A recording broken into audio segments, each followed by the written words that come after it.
wabarakatuh. Saya Indra Jaya Saputra dari kelas 12 IPA 1 ingin melakukan presentasi remedial subbab biologi pertumbuhan dan perkembangan tumbuhan. Saya akan membagikan layar.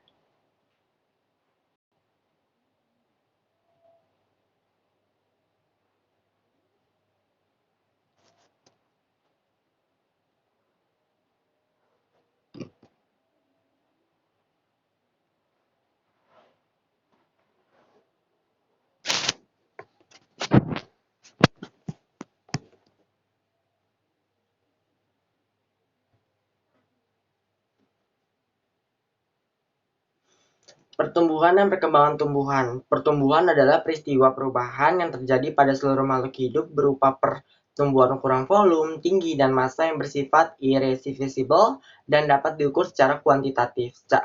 Sedangkan perkembangan adalah proses menuju tercapai kedewasaan yang dinyatakan kualitatif. Selanjutnya, pertumbuhan dan perkembangan tumbuhan itu terbagi menjadi dua, yaitu primer dan sekunder. Yang pertama, saya akan menjelaskan tentang pertumbuhan primer. Pertumbuhan primer adalah tumbuhan yang terjadi pada ujung akar dan batang akibat adanya aktivitas dari sel-sel meristem primer, menyebabkan tumbuhnya memanjang.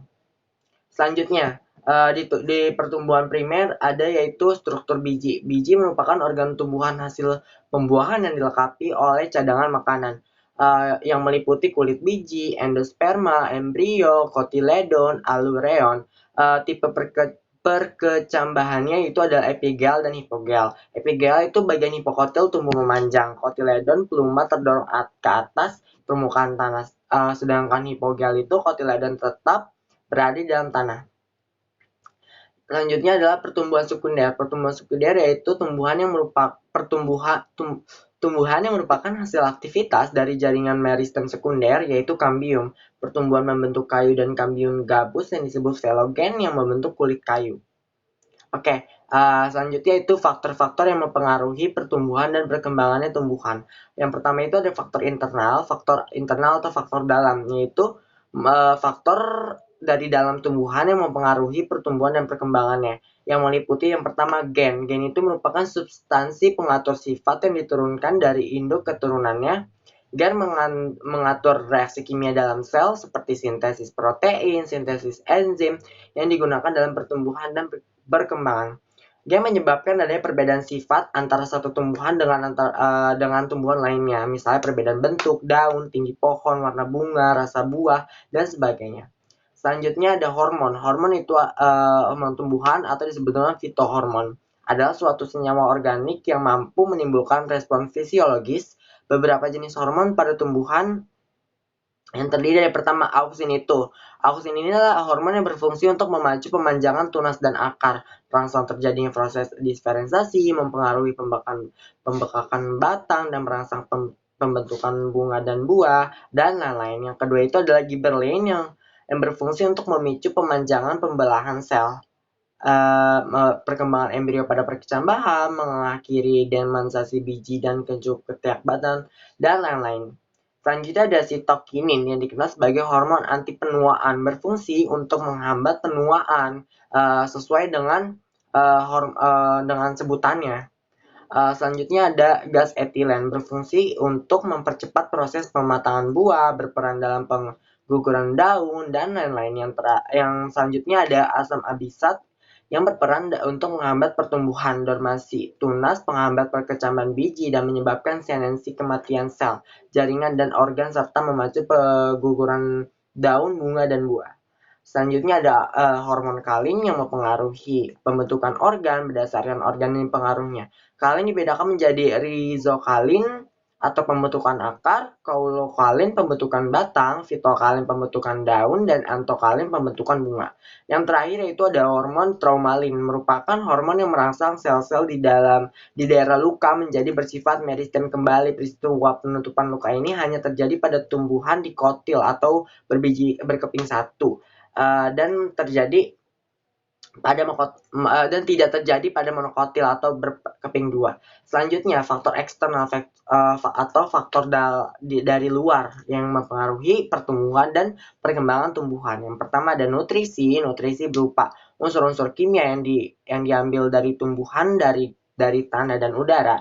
Berdasarkan jumlah kebutuhan tumbuhan, unsur tersebut dapat dikelompokkan menjadi dua, yaitu unsur makro dan unsur mikro. Yang pertama, unsur makro dibutuhkan tumbuhan dalam jumlah yang sangat besar. Contoh ada karbon, hidrogen, oksigen, nitrogen, fosfor, kalium, belerang, kalsium, besi, dan magnesium. Selanjutnya ada unsur mikro yang hanya dibutuhkan dalam jumlah yang sedikit. Contohnya ada boron, mangan, molybdenum, seng, tembaga, dan klor. Selanjutnya ada air. Siapa sih yang nggak tahu air? Air itu berfungsi untuk fotosintesis dari transpirasi sebagai pelarut zat-zat yang diperlukan tumbuhan, mengaktifkan reaksi-reaksi enzim, membantu proses perkecambahan biji, menjaga keseimbangan tekanan turgor sel, transportasi unsur hara dari tanah ke daun dan seluruh tubuh tumbuhan. Selanjutnya ada derajat keasaman atau pH. Tanah yang terlalu asam dapat merusak klorofil sehingga proses fotosintesis dapat terganggu. Selain itu, penyerapan unsur hara yang dilakukan tumbuhan menjadi kurang maksimal. Selanjutnya ada kadar garam. Kadar garam air tanah yang selalu tinggi akan menyebabkan sel tumbuhan kehilangan cairan karena sel akan mengalami plasmolisis, yaitu lepasnya protoplasma keluar sel. Umumnya tumbuhan tidak dapat pada lingkungan dengan kadar garam tinggi, kecuali tumbuhan halofit yang memang sudah teradaptasi seperti mangrove. Selanjutnya ada kelembapan.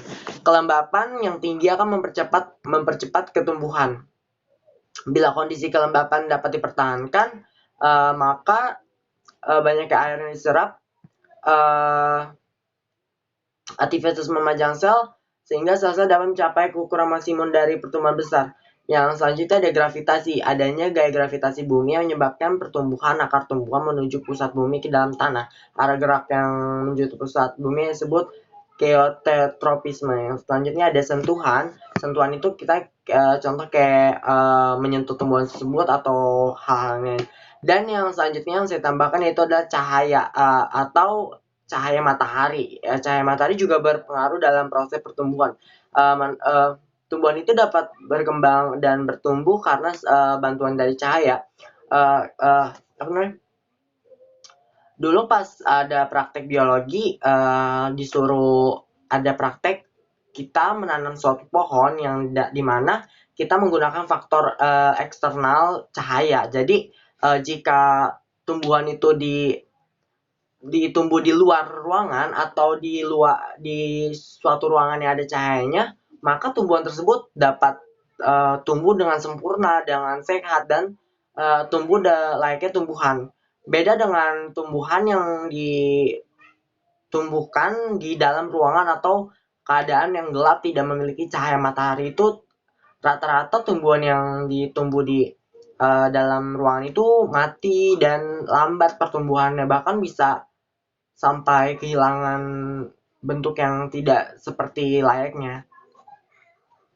Oke, sekian dari presentasi remedial biologi subbab pertumbuhan dan perkembangan tumbuhan dari Indra Jasa Putra kelas 12 IPA 1. Kurang lebihnya mohon maaf. Wassalamualaikum warahmatullahi wabarakatuh. Terima kasih.